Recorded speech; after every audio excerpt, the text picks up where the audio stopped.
Assalamualaikum warahmatullahi wabarakatuh. Perkenalkan, nama saya Arif Ramadhani dari Teknologi Rekayasa Internet kelas B.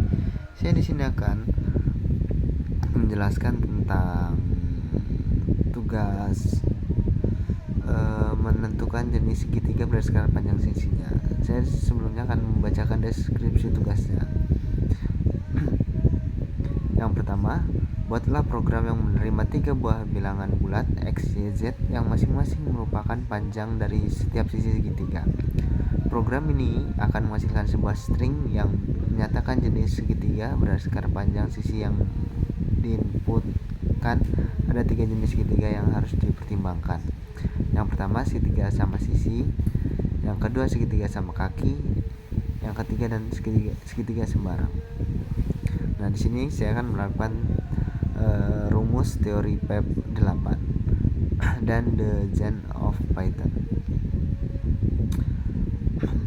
The Gen of Python adalah kumpulan 19 prinsip yang membimbing filosofi pengembangan perangkat lunak dalam bahasa Python. Prinsip-prinsip ini menegaskan kejelasan, kesederhanaan, dan keindahan dalam penulisan kode, mempromosikan kegunaan, kejelasan, dan kebijaksanaan.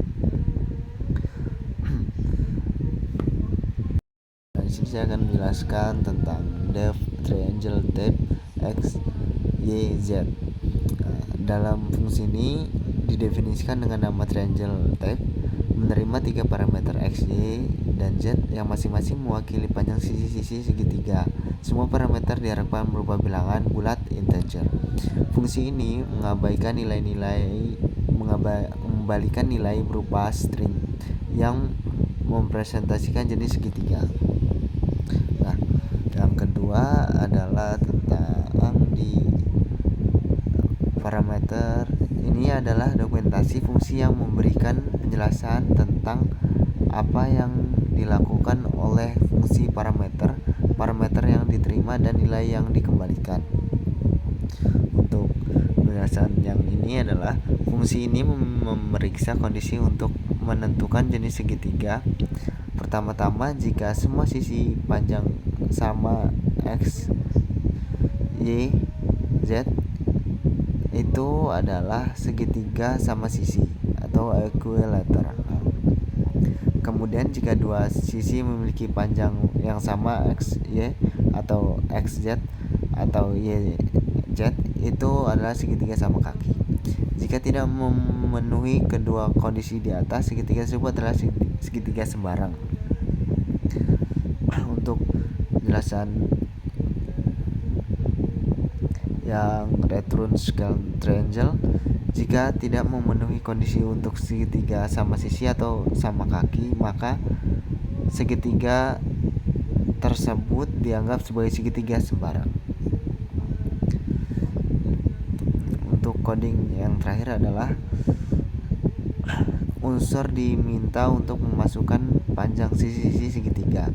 Fungsi triangle type dipanggil dengan 3 panjang sisi sebagai argumen dan hasilnya disimpan dalam variabel triangle type. Hasil jenis 3 tersebut dicetak. Dan ini adalah hasil runningnya. Jika kita mencetak sisi pertama 1, sisi kedua 1, dan sisi ketiga 1, maka hasilnya adalah equilateral triangle atau segitiga sama sisi. Dan yang kedua, jika kita mengenter sisi pertama 1, sisi kedua 2, dan sisi ketiga 1, hasilnya adalah isosceles triangle atau segitiga sama kaki. Dan yang terakhir, jika kita mengenter sisi pertamanya 1, sisi keduanya 2, dan sisi ketiganya 3, hasilnya adalah scalene triangle atau segitiga sembarang. Sekian yang bisa saya sampaikan, semoga bermanfaat. Saya akhiri, wassalamualaikum warahmatullahi wabarakatuh.